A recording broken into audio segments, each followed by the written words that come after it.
Hello, a great welcome to the series on Abaqus. Myself Jarajan P. This is tutorial number 9 and provides the bearing capacity analysis of a circular footing resting on sand. So let us first go through the problem statement. So the bearing capacity analysis will be performed for a circular footing. The dimensions of the footing are shown here. It has a radius of 1 meter, that is the diameter of 2 meters, and the footing is supported on sand, and the properties of sand are specified through a set of parameters. The modulus of elasticity E equal to 13,000 kPa, Poisson's ratio is 0.3, density is 1.8 ton per meter cube. The soil will be modeled using Moore-Colombo field criteria, and the corresponding parameters required for such a criteria are friction angle phi equal to 30 degrees, dilatancy 0.1 degrees, and coefficient 1 kPa. So the sand deposit is having a depth of 4 meters and it is supported on a rock strata.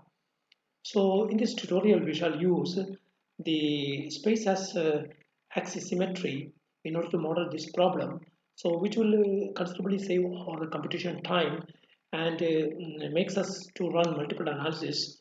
So as you can see that the model simply consists of a soil strata of extend 5 meters from the axis of symmetry and depth of 4 meters, and this will eventually model a soil cylinder of diameter 2 into 5, that is 10 meters, and height 4 meter as shown here. And please note that the loading here will be simulated by means of a uniform indentation of 50 mm applied at the top of sand layer. The footing will not be modeled. So let me take directly to the Abaqus.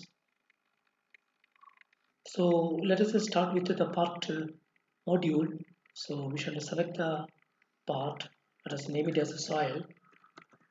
Soil. The modeling space will be axisymmetric, type deformable, and the base feature will be shell. And let us continue. So now we shall sketch the rectangle of dimensions of 5 by 4 meters. So let us construct a rectangle. So let us keep its height as 4 meters, and let us keep its width as 5 meters. So we have sketched the rectangular section, so we can proceed for making the part. Yes, so we have made the rectangle representing the soil, and this is the axis of symmetry. Now let us just draw a line indicating the partition which corresponds to the foundation edge. So we can straightway go for partition phase through the sketch. So let us draw a vertical line. So we shall draw the vertical lines over here. Okay. Now we shall keep the location of this edge or this line as at 1 meter. And remember that this line corresponds to the edge of the foundation. So let us see what's the dimension.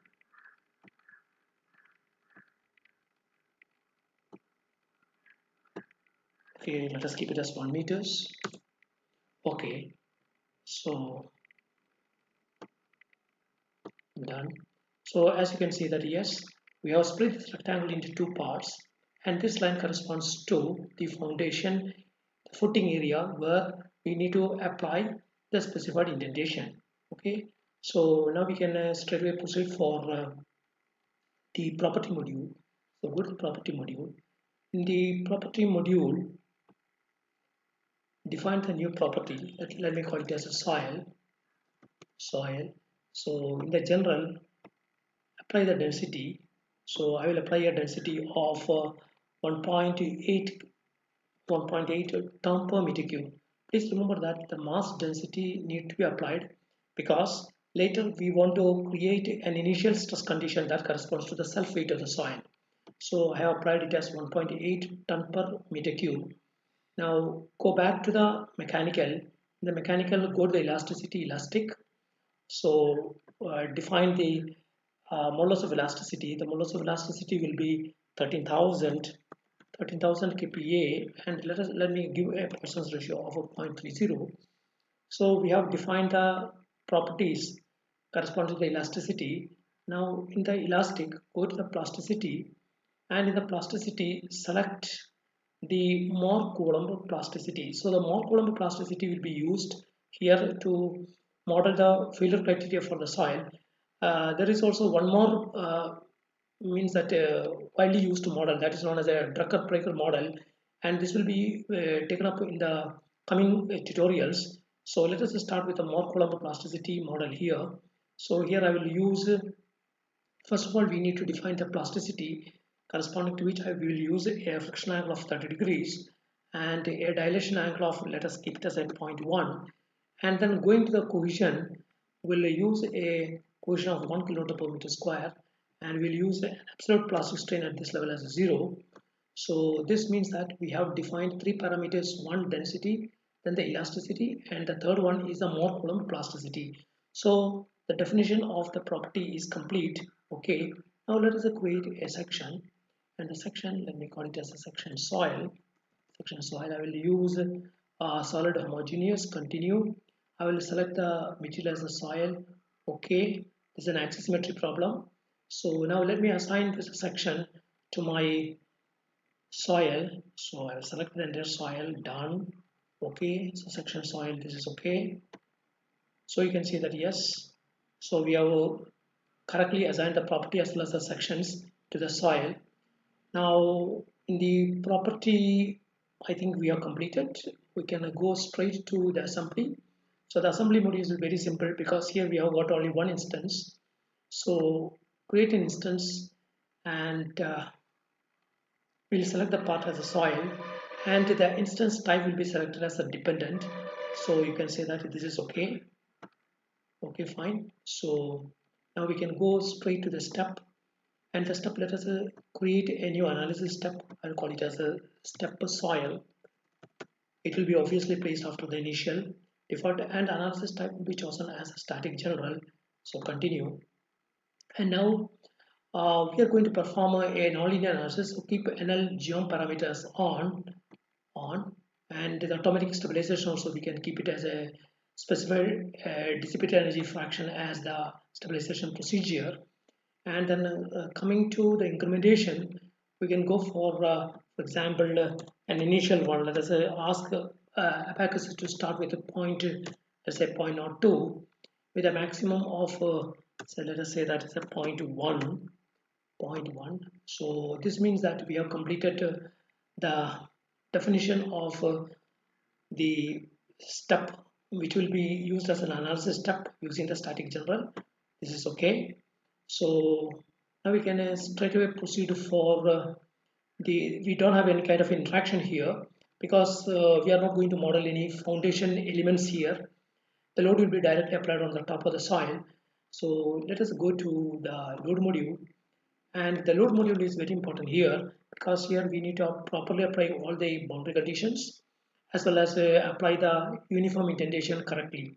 So let us proceed for creating the boundary conditions. So we shall create the boundary condition first corresponding to the axis of symmetry. So create, so let me call it as a BC. This corresponds to the symmetry boundary condition, and let me take it, obviously this has to, all the boundary conditions need to apply it in the initial step. So this is a BC symmetrical. So select symmetry, anti-symmetry, and caster, continue, and remember that this corresponds to so this is the axis of symmetry, and this is the portion corresponding to the axis of symmetry, right? Done. And here we know that this is perpendicular to the x-axis, so choose x symmetry, and remember that here all the u1, that is a x displacement along the axis of symmetry, should be 0, and correspondingly u2, u3 should also be 0. So this is okay for us. So that is regarding the boundary conditions corresponding to the axis of symmetry. Now let us apply the boundary condition for the bottom portion. So I will create another boundary condition. I'll call it as BC bottom, and then we'll choose here the displacement option. So continue, and we shall select the bottom edge first. Okay, bottom edge. Okay, fine. So done, and we shall constrain. Okay, all the u1, u2, and u3 rotation also. Okay, so we have applied the boundary condition at the bottom edge also. Now let us apply a boundary condition on the right edge, wherein we'll allow only the u2 displacement, downward displacement. So create one more boundary condition. So I will call it as BC right, BC right. Okay, and set displacement continue. So I will select this edge. So this is my edge. Okay, so done. Now I will allow only u2. I will allow only u2 to happen. Okay, so means that this boundary condition is also over. Now here we know that this segment, this line represents the soil directly below the foundation. So to ensure that yes, there is a sufficient amount of frictional resistance between the footing interface with the soil, and to ensure that the footing do not slide, we would like to restrain the U1 component for this portion to 0. So let us create a new boundary condition. So I will call it as a BC. I will call it as BC. Okay, this is a foundation edge, foundation edge, foundation edge, and displacement option continue. And here we have to select this edge. Okay, good, done. Now let us restrain the u1. So I will restrain only u1. Okay, fine. So means that our boundary condition is correctly applied to the entire model, and now we have to apply the uniform indentation of 50 mm on this edge. Okay, so let us create a new boundary condition. We'll call it as BC indentation, and this will be applied in the step soil. That's the new analysis step. Okay, so it will be displacement rotation continue, and we shall select this edge. That's the top edge where the footing is in contact with the soil. Okay, so done, and we'll apply a uniform indentation in the downward direction, that is u2, and the u2 minus 0.05, because we are using meters, so we have applied a downward indentation of 50 mm. So 0.05 meters. It's okay, you can see that yes, that is already applied here. So we have applied all the proper boundary conditions plus an indentation part also as a part of the BC, that's the boundary conditions. Now let us apply the self weight of the soil, because this is very much necessary for the Abaqus to generate the initial stress condition. So let us create a new condition, that's a load condition. So I'll call it as load self weight, load self weight, and obviously this will be applied in the new analysis step. So we'll call it as mechanical, and here choose the body force continue. Okay, and we have to select the body, so select the body here. Okay, done, and now it will ask you what is the factor to be applied over here. So we have to apply this in the downward direction, and the corresponding factor will be minus 9.81, and this will allow Abaqus to set up the initial stress conditions due to the self weight of the soil. Okay, so this is okay, so you can say that yes, the body force is continuously applied all through the model. So this means that we have completed the boundary conditions as well as the loads, and we are ready to move to the mesh module. So now let us proceed for meshing. Here meshing shall be done in such a way that the mesh density will be maximum in the center zone. Okay, and we require a liberal meshing towards the distances away from the axisymmetry.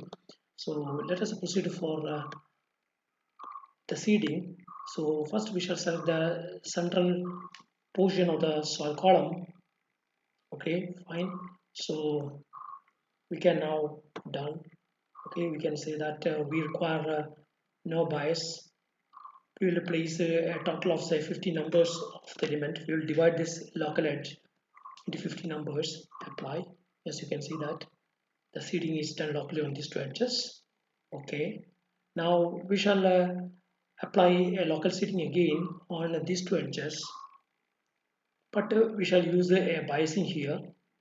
So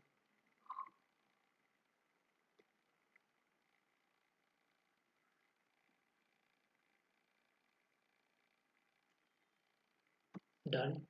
So we shall use a single biasing here, and we'll use it the total number of elements along these two edges as 15 numbers, the bias ratio of 5. Now ensure that the biasing direction flip bias is required or not. It is in the right direction. It's acceptable to us. So apply. Yes, you will find that it is correctly applied over here. Okay. Now we need to apply the similar concept. There's a local seeding to these vertical edges. So select these three vertical edges. Okay, and so we can just say done, and we can let us use instead of 15 say 20. It's in the vertical direction. Okay, and we'll use the same bias ratio, and this bias direction is not acceptable to us, so just to flip the bias and done. We will see yes, it's a flip direction is changed, and apply. Okay, so this means that yes, we have completed the meshing. Now we can proceed for the mesh control. So in the mesh control, so let us select the interior area. So this is my interior area. Okay, done. Okay, and we'll use the quad element shape, and the technique as a free and the middle axis. So this is okay for us. Now let's proceed for selecting the element type. We'll select the entire region. Done. Okay, so here we will use the standard library axisymmetric stress, geometric order being linear. So please note down the element type that is known as a CAX4R. It's a 4-node bilinear axisymmetric quadrilateral element with a reduced integration. Okay, so this is okay for us. Now let us proceed forward directly to the meshing. So yes, we have done the meshing properly. As you can see that the mesh concentration is larger in the center zone, and the mesh density being okay smaller towards the edges. So means we have completed the mesh also. Now we can straight away proceed for the job. So let us create a new job. I'll create as job, for example, say BC analysis, and this is a continue, and this is keep all the default parameters like that, and then submit the job. Okay, the job is submitted and the analysis is running. So let us start reviewing the results. So first we shall proceed for the stresses. Stresses of Wormeister's. You can see that the Wormeister stresses are maximum is out of 133.5 kN per meter square, and as expected we find that the stress concentration is more in the central band, and the stress concentration decreases as the depth increases, right? So now coming to the vertical stresses, it should be our S22, and corresponding to a displacement of 50 mm, we find that the maximum stress in the soil is 198.7 kN per meter square. So if the engineer want to proportion his foundation for a total settlement of 50 mm, obviously the allowable bearing pressure based on the settlement will be of the order of say 200 kN per meter square, as is evident from this result. Now let us also see how the displacement, how this total stress changes. You can see that as the indentation is gradually increased from 0 to 50 mm, you can see that the stress contours changes, but we have seen that the stress is always maximum in the center zone as expected. Now here, as I already explained, the analysis was done using an axisymmetry model, but suppose you would like to see the full model, you can go, there's a facility here in Abaqus, and go to probably view yes, ODB display options. If you go to ODB display options, there's a sweep facility available. Suppose you want to see, for example, say the full model. Okay, so you can say sweep from, for example, 0 to 360. Okay, and the number of segments. Suppose I want to keep it say 30 segments. 30 segments. So you can say that apply. So okay, so now you will find that Abaqus provides you, though you have started with a 2D model, axisymmetric model, Abaqus now provide you the 3D model. Now you can see here how, for example, suppose you want to see how the displacement has changed over the analysis step.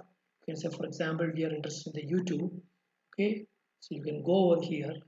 So before that, you can also switch over to the scale factor. For example, so we say it's okay. It's okay. So now you will be able to see how the displacement contour has changed. So you can see that yes. Now you can find that the central portion of the soil, it just penetrates down for 50 mm.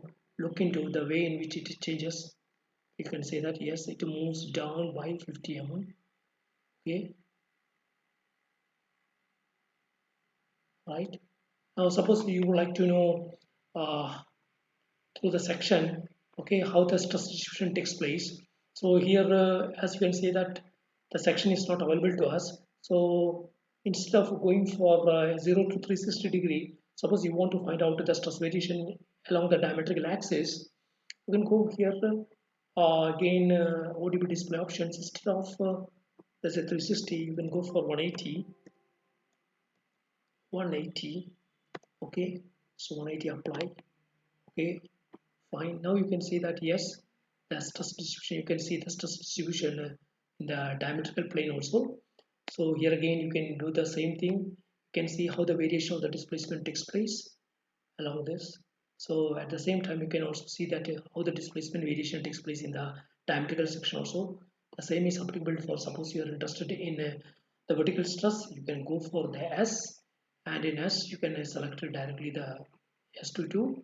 Yes, so this is how the the variation of the vertical stress that takes place in the vertical section. So you can see that yes. Okay, fine. So now it is also possible for us. Okay, you can, if you don't want to see this, suppose you want to see the XY axis, so you can see that how the variation takes place across the diametrical section. As expected, we find that the stress is maximum in the center zone. Now, if you don't want to see this, you want to see only your model.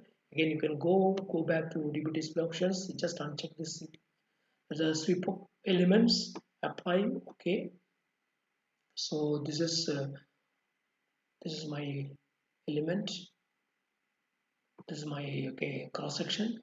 Now one more thing, if you would like to see the variation, how the stresses vary as the displacement is increased, you can directly go to the XY data.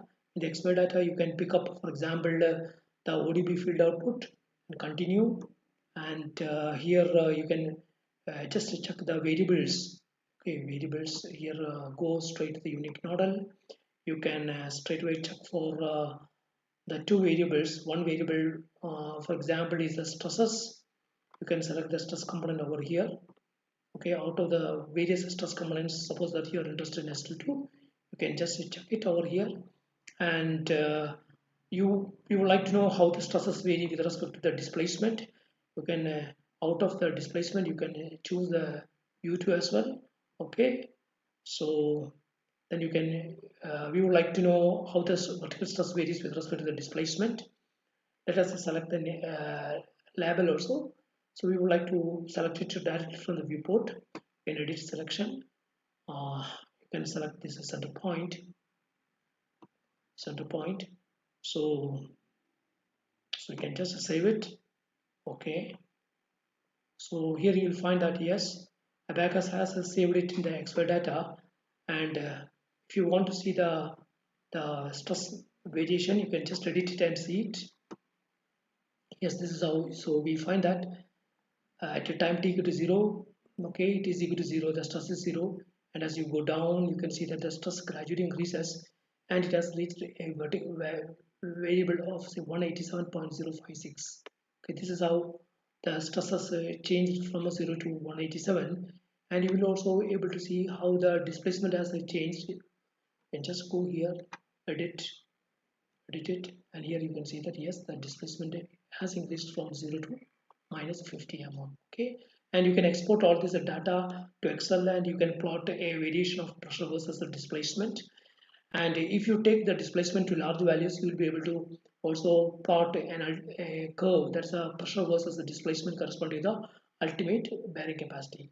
So that's all for this tutorial. We'll come up with the new bearing capacity tutorials in the coming weeks. Till then, bye.